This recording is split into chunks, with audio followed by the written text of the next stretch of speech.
Hey everyone, it's Tsuki again, and this time I just wanted to make a thoughts video on the first few steps to the Anima Weapon that were introduced in the most recent patch 3.15. Now it's been about a week since its release and plenty of people have taken the time to voice their various opinions about the process of obtaining the weapon. So while it is a little late, I felt like I might as well just let my opinion be known as well for those who are curious. So first off, I just like to say that I am mostly content with these first few steps of the Anima Weapon, and I'll explain. So there are really three main steps that we were given here in the first patch 3.15, and of course I'm sure it will be continued to be expanded upon just like the Relic and Zodiac questline before it. And my first real critique is here at the start. Before even getting into any of the steps, this Anima Weapon came way too late in this expansion. Now, back with the Relic and A Realm Reborn, it was available right at the start. Once you hit level 50, you are pretty much encouraged to get your Relic done by doing a series of challenges and steps that would also unlock the progression rate at the time, which was the Binding Coil of Bahamut. Now looking at Heavensward, the only way to obtain the strongest eye level 210 weapon is to clear Alexander Savage A4 as the job's Gordian weapons, as well as the upgrade item for esoteric weapons to become item level 210. Or so it was before the patch last week. There is now finally a way to achieve an item level 210 weapon other than raiding, and it only took 5 months after Savage was implemented to finally get here. And that is way too long. And honestly, as a person who isn't interested in raiding anymore, I got bored with the game waiting for this relic progression that I'm usually really happy about doing, believe it or not.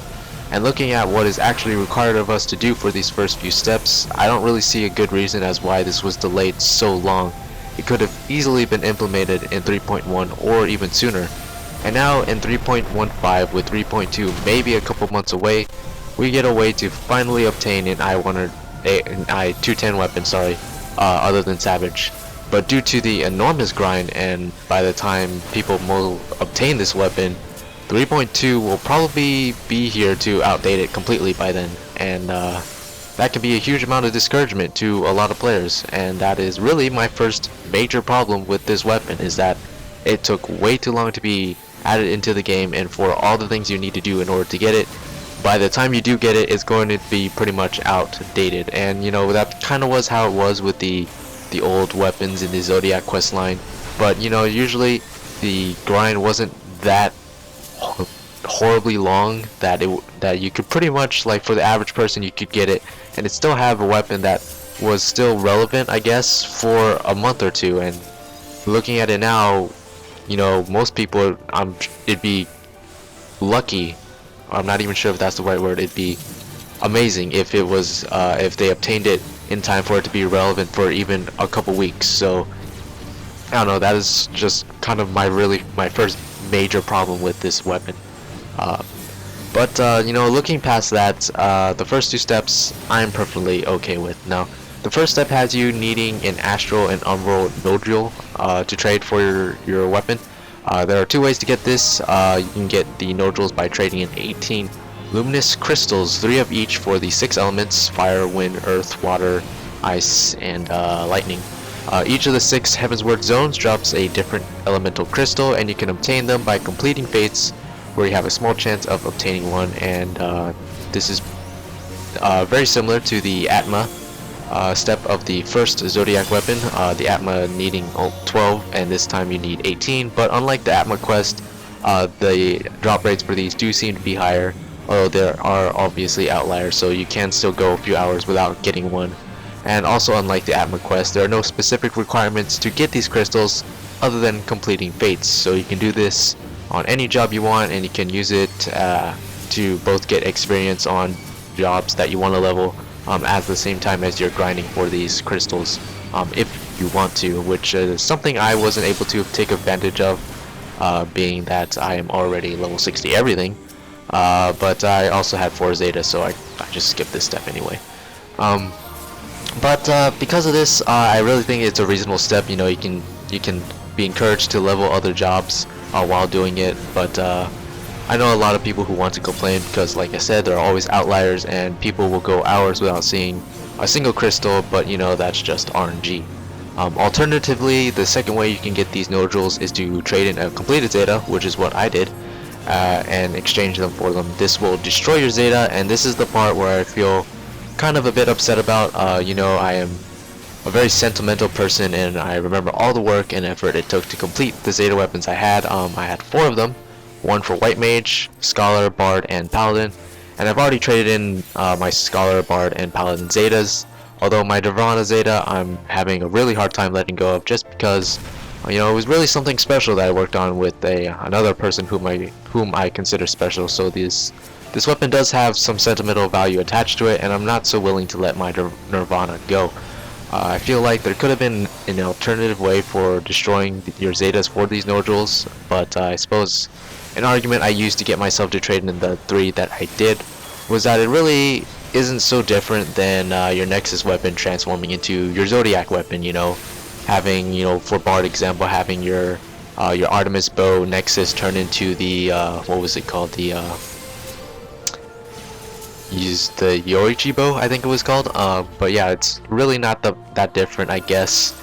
But still, I don't know, I was just kind of a bit upset that you actually traded in and destroyed your Zeta for this. But thankfully, you can get replicas of your Zeta if you want it just for looks. But you know, again, for me, there's quite a bit of sentimental value in my Zeta, so I don't know if I'll be willing to trade in my Nirvana if I want, you know, more weapons, which I do, than the 3 I already have now. But moving on from that, after getting the nodules and you're trading them in, you'll get an I-170 animated esoteric weapon. Now this weapon looks pretty much identical to your esoteric weapon, but it will have a different set of secondary stats, and it will only be I-170 at first.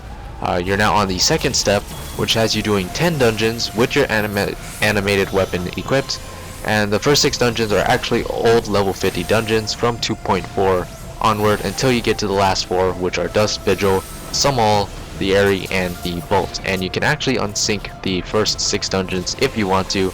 I just did them in the Duty Finder for all 3 times that I've done them so far, and it's quick and easy step regardless, really. Doing this will award you with a shiny new glowing awoken weapon, which is I-200, and I have 3 of those currently right now. And I think this is pretty cool. It really isn't such a bad deal if you want to just get this I-200 weapon for a job, but you don't want to spend, you know, 3 weeks of tomes on it, or you don't want to do Thornton EX or Savage, or you know, you can't, or you're just not interested in those things. I think this is a pretty reasonable amount of work to get an I-200 weapon. But then we get to the third step, and this is where most people are really the most upset, and I am too, but probably not nearly as much as most people are.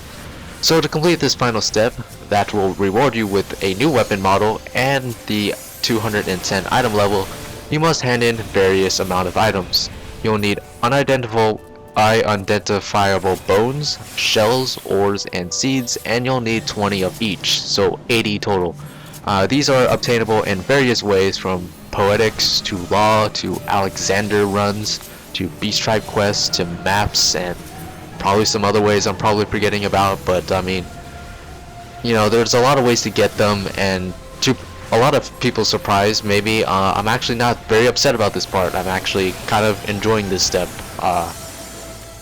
quite a bit, even though it is insanely long grind. I am enjoying this step. The only thing that kind of bothers me is the inconsistency with how these 4 items are obtained. You know, only 2 of them can be bought with law, and the other 2 are bought with poetics, instead of all 4 being available for both types of tomes. And you know, you can only get some of these from treasure maps, but not all 4. You know, you only get this certain item from this certain Beast Tribe quest. You know, it's inconsistent, but once you figure out how to get each and pick the ways you want to grind for them, it really isn't so bad, in my opinion. But here's the part that just really upsets me. It, you know, almost infuriates me thinking about it, and it's really the part where I think Square Enix really messed up on this quest, and it is that on top of these 80 items that you'll need, that'll already take a huge amount of time to grind and farm already, you'll also need 16 HQ level 60 1-star specialist crafted items. Holy crap, that is a lot of adjectives. So you'll need 4 different crafted items, and 4 of each of them. And firstly, this should not even be in this step. The 80 unidentifiable items is a daunting grind already, and now you're expected to shell out a bunch of gil as well, which brings me to my next point of disapproval, is this wall of gil, which will lock out most of the average players, the average player base who, only play, a couple hours each night, or, a couple hours for a few nights each, each week. And, it's discouraging, I guess, for the average player to see this last step and go, holy crap, I need to do all this work, and on top of that I need to spend a ton of gil on it. And really, crafters did not need a stake in this weapon quest, I feel. I'm sorry, but I really don't think they do. Crafters already make a ton of gil as it is with all the markets they control, and I'm serious about that. It takes time, and it takes effort, and it takes some early investment with gil, but you can make a ton of gil crafting now if you know what you're doing, and you don't need to give crafters yet another way to take money out of people's pockets. I mean, they make a ton of gil already. Chances are, if you're a crafter and you're serious about crafting, you already have millions and millions of gil. I don't even craft, and I have like 85 million gil right now, and I'm not huge on crafting at all. And people think I have a ton of gil, and I know a few crafters on my server who have hundreds of millions of gil. Reaching almost the billion mark. It's ridiculous how much gil crafters have. They don't need this extra way to make gil. I looked at the prices of these items the second day of the patch was released, and it would have costed 20 million gil to get all 16 items you need for this quest. 20 million. Granted, these prices have dropped and are kind of continuing to drop. They're really kind of slowing down their price drop now. A week later, and it costs about 7 to 10 million on my server to buy all 16 items off the market board. And a lot of people don't have that kind of gil, so locking out this huge portion of the community with just a gil requirement is just plain silly to me.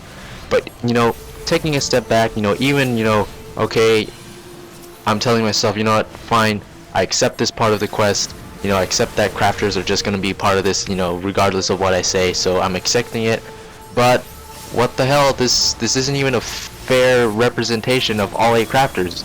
Okay, so the quest requires you need 4 dispelling arrows made by carpenters, 4 adamantite Francescas, I don't know how to pronounce that properly, sorry, made by blacksmiths, 4 king cakes made by culinarians, and 4 titanium alloy mirrors made by alchemists. Okay, well, what about weavers and leatherworkers and armorers and goldsmiths? Well, they just get to make the mats that make these items. What? Well, how is that even fair? Well, I'm telling you right now, it is not fair. It really isn't, and this completely baffles me, this decision Square Enix made with this. 8 different specialist recipes were added into the game with the patch, 1 for each crafter, but like I said, the items weavers, leatherworkers, armorers, and goldsmiths make are just one of the items needed to make the 4 items you actually need for the quest, which are made by the other 4 crafters. And what's even more absurd is that the recipes for these items don't just need the items for the recipe that are made by weavers, leatherworkers, armorers, and goldsmiths, but you also need some more items on top of that. So Square Enix is literally saying that the items weavers, leatherworkers, armorers, and goldsmiths make for this relic are less valuable than what carpenters, blacksmiths, culinarians, and alchemists make. So 4 of the crafters are getting far more benefit than the others. Why? What's so difficult about making recipes that are completely independent from the other crafters, and making it so the quest needs 2 of each item from each crafter? It's still the same amount of items, and to be clear, I'm not a high-level crafter at all, like I said, and I'm not, it's absurd to me. You can say, well, Tsuki, carpenters, blacksmiths, culinarians, and alchemists will be buying those items, so it's fine, everyone benefits. Yeah, but carpenters, blacksmiths, culinarians, and alchemists, they want to make a profit when they sell the finished products, right?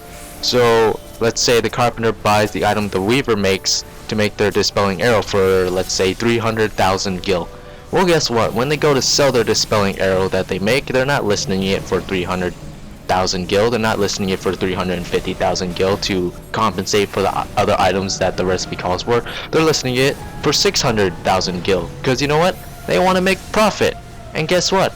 if you go and ask people what blessed fletchings are, do you know what it is? Because unless you're a crafter who knows what those are, you know, weavers actually, that is what dispelling arrows are made of, blessed fletchings, which weavers make. You know, people don't know what the hell that is. And when people go to buy the items for their weapon, they're looking for the 4 items the quest asks for, which is unfair exposure as well. I mean, I can go on and on about how this is unfair to crafters, but I don't need to, because it is blatantly clear it is unfair to crafters, and quite honestly, these crafted items shouldn't even be part of this quest, if at all. You know, they could have added this into another step of the quest, because this quest is already long as hell as it is, grinding the other 80 items you need. And you know, by the time 3.2 rolls around, it makes me wonder how many people are actually going to have the time, the gil, the resources, and the patience to have this all done beforehand, to have the weapon even be relevant for any amount of time. And you know what, I think I've talked enough. You know, these are my opinions on the first batch of steps for the Anima weapon. And you know, I'm very displeased with how the crafted items were handled in this step, this third step. I really hope that looking forward into the steps that come afterward, that you know, it is a little more fair for crafters if they are included in any other part of this step, which I think would be completely absurd considering how much gil that they're probably going to make from this step alone. But you know, it's crafting. They're always going to find a way to add it into the weapon somehow. But anyway, like I said, I've talked long enough. These are my opinions again, so you know, you don't have to agree with me. I'm pretty sure there are plenty of people who don't, and I'm sure that there'll be people who will be like, you know what, yeah, you know, you're right. This is dumb. This is unfair. But you know, people are always going to complain about something. You know, people want this instant gratification. You know, some people do. You know, some people are like, you know, you have to earn it. I'm one of those people who thinks, yeah, you know, you should earn it somehow. You know, whether that be, you know, overcoming challenges, which is the savage difficulty raids, or by, you know, having the time, having the resources, the gil, and the patience to do this kind of things. The Anima weapon. But you know, I've complained, but you know, I'm still doing the weapon, of course. I mean, I will be doing it multiple times. Actually, I have 3 awoken weapons already. You know, I'm making steady progress on the items I need for the third step. But seriously, you know, I am an oddball when it comes to these things, and for the average player looking at this, I feel bad knowing that there's so much for them to have to complete just to get this weapon that should have been available much sooner than just recently. I mean, if it was going to take this long, they shouldn't have waited so long to add these quests for people to start working on them just now. And you know, people suspect, you know, maybe they added in this quest just so that people have something to do until 3.2, and if that's true, then you know, I'm not sure if I agree with them doing that, you know. But you know, I'm just one person, and these are just my thoughts as a person, and there are you know, hundreds of thousands of people playing this game. So you know, I'm just one person. But you know, those are my thoughts, and I hope I don't know if you're curious about knowing my thoughts, but you know, if you were, then hopefully this satisfies your curiosity, and maybe you enjoyed it. You know, maybe you got to enjoy me yelling into a microphone for a few minutes. But you know, there you go. Those are my thoughts. I guess I'm gonna go get back to grinding my items. And you know, I don't know how long it will take me to finish my first weapon, or even what my first weapon's gonna be. I was thinking Astrologian at first, but now I'm leaning more towards White Mage. Who knows? I'm really shooting to have this done as soon as possible, maybe within another week or so, which is probably a lot sooner than what most people are going to have it done, but we'll see. I'll be sure to be posting a video when I do get that, because that will be quite the accomplishment, I feel. But you know, until then, I guess I'll see you guys all later. Thank you for listening, and you know, have a good day.